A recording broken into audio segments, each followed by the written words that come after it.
بسم اللہ الرحمن الرحیم۔ اللہ تعالیٰ نے انسانیت کی صلاح اور فلاح کے لیے نبی کریم صلی اللہ علیہ وسلم کو آخری پیغمبر بنا کر اس دنیا کے اندر بھیجا۔ آپ صلی اللہ علیہ وسلم کو کامل اور مکمل ہدایات اور تعلیمات ارشاد فرمائیں گے، اور اللہ تعالیٰ نے ایسا نظام فرمایا کہ آپ صلی اللہ علیہ وسلم کے جتنے ارشادات اور فرامین تھے وہ سارے کے سارے محفوظ فرما دیے، جسے ذخیرہ احادیث کہا جاتا ہے۔ اسی ذخیرہ احادیث سے انتخاب کر کے علماء اور محدثین نے حدیث کی مختلف کتابیں مرتب فرمائی ہیں۔ محدثین کا ایک انداز یہ ہے کہ وہ جامع ترین احادیث کو منتخب کرتے ہیں اور اس کو مرتب فرماتے ہیں، جنہیں کہا جاتا ہے اربعین، 40 حدیثیں، جیسے امام نووی رحمہ اللہ کی مشہور کتاب اربعین نووی۔ اس میں سے بھی بعض محدثین نے بہت مختصر ترین خلاصہ ذخیرہ احادیث کا جمع فرمایا ہے۔ امام اعظم امام ابو حنیفہ رحمہ اللہ سے مروی ہے، وہ فرماتے ہیں کہ میں نے 5 لاکھ احادیث کا مطالعہ کیا ہے اور اس کو پڑھ کر ان سب کا خلاصہ 5 احادیث ہیں جو انہوں نے جمع کیا ہے۔ پہلی حدیث یہ ہے، 5 لاکھ احادیث کے خلاصے میں سے پہلی حدیث کہ تمام اعمال کا دار و مدار نیت پر ہے۔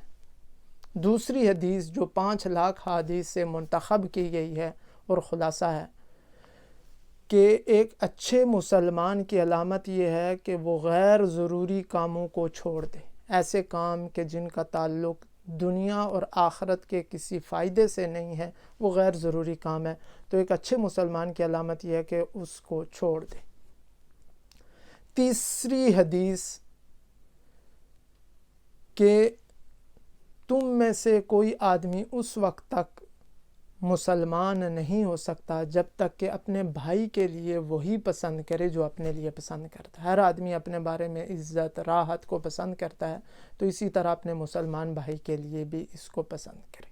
چوتھی حدیث جو امام اعظم امام ابو حنیفہ رحمہ اللہ نے فرمایا کہ جامع ترین احادیث میں سے ایک یہ ہے کہ نبی کریم صلی اللہ علیہ وسلم نے فرمایا کہ حلال بالکل واضح ہے، کون سے احکامات حلال ہیں، جائز ہیں، اور حرام بالکل واضح ہے کہ کون سے احکامات اور چیزیں حرام ہیں۔ ان کے درمیان کچھ چیزیں مشتبہات ہیں، یعنی کلیئر نہیں ہیں، بالکل واضح اور کلیئر نہیں ہیں۔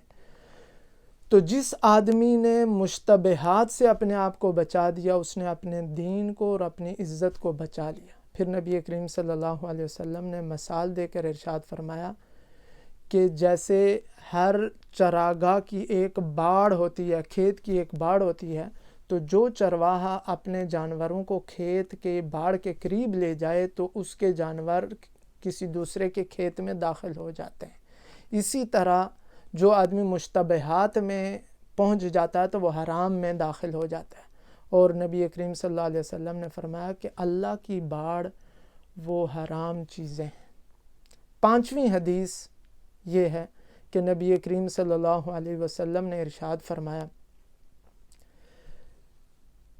کہ مسلمان وہ ہے کہ جس کی زبان اور ہاتھ سے دوسرے مسلمان محفوظ رہیں۔ یہ 5 احادیث ہیں جو 5 لاکھ احادیث کے ذخیرے سے منتخب کر کے امام اعظم امام ابو حنیفہ رحمہ اللہ نے فرمایا کہ 5 لاکھ احادیث کا خلاصہ ہے۔